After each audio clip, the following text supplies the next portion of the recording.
Midweek Politics with Dave Pakman on midweekpolitics.com. Hey, welcome back to Midweek Politics. I'm David Pakman. Make sure to check out our website, midweekpolitics.com.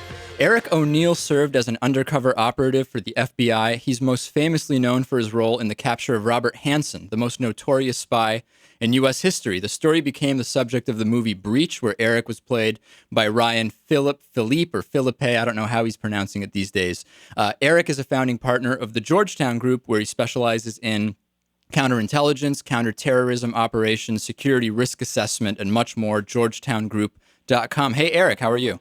Doing very well, and it's Ryan Phillippe. Is it? So that now, I remember when I was younger, everybody in high school said Philippe, and then I heard him recently. I think Phillippe is the right way. Yeah, that's the right way. We actually do spend time together, so I figured I'd correct that for him. I definitely want to get everybody's name right. You know, I'll tell you, I'm fascinated by the entire Robert Hanssen case, and I did some reading on it months ago, and that's when I contacted you.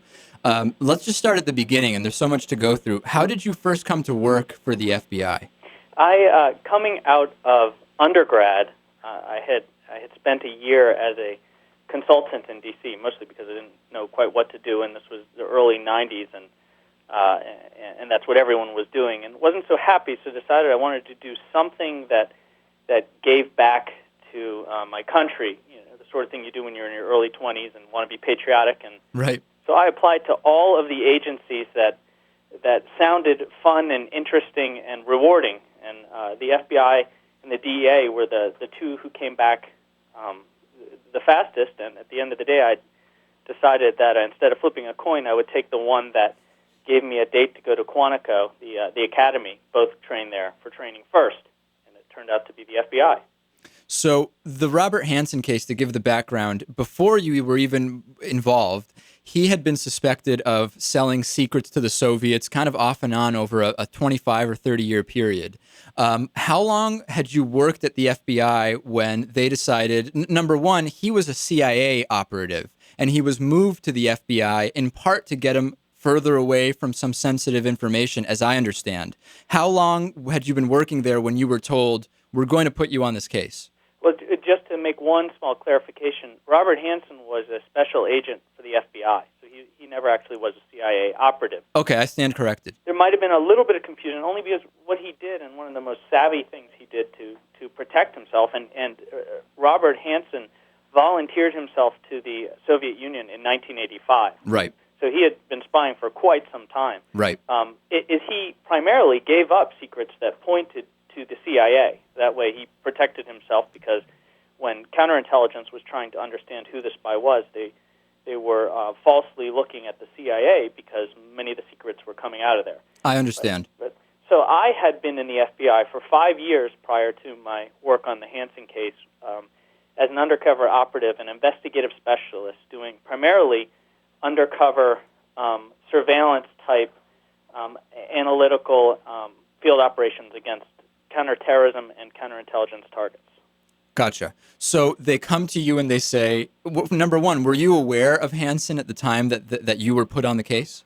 I wasn't. In these sort of cases, everything is need to know, very James Bond stuff. And, right. And in real life, the reason for that is because the more people that know a secret, the less chance it has of retaining its secrecy. Right, that makes sense. And so I didn't know about Hanssen. In fact, the first I heard about Hanssen was on a Sunday morning just before I was put on the case. My supervisor showed up at my house at 8 in the morning, woke me up, and made me come outside to his car so he could brief me on it, and gave me about 10 minutes to decide whether I'd take the undercover opportunity to work against Hanssen, because his next meeting was with the director of the FBI. So everything moved very quickly once they decided that he was a significant person of interest in this very complicated intelligence case that they had running. And the premise was that you would be assigned to him, as far as he knew, as kind of a mentor-protege. You're the young guy, and he will train you type of scenario?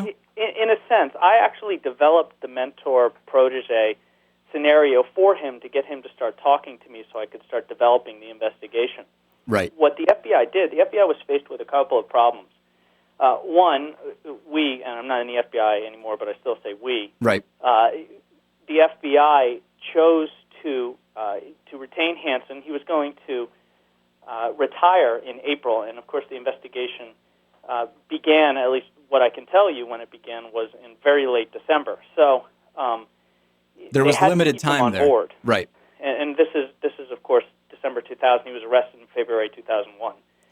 So they had to keep him on board, and in order to do that, they had to give him his dream job. So they created a new division just for him called the Information Assurance Division. Right. Said, we're going to task you to sit on top of all information in the FBI and ask you to go and interview your counterparts at all the other classified agencies and find out how they protect information, and then find out how the FBI can best protect any information from spies and outside hackers and different kinds of penetration. And the entire thing was made up for his benefit, to keep him there, to keep him interested.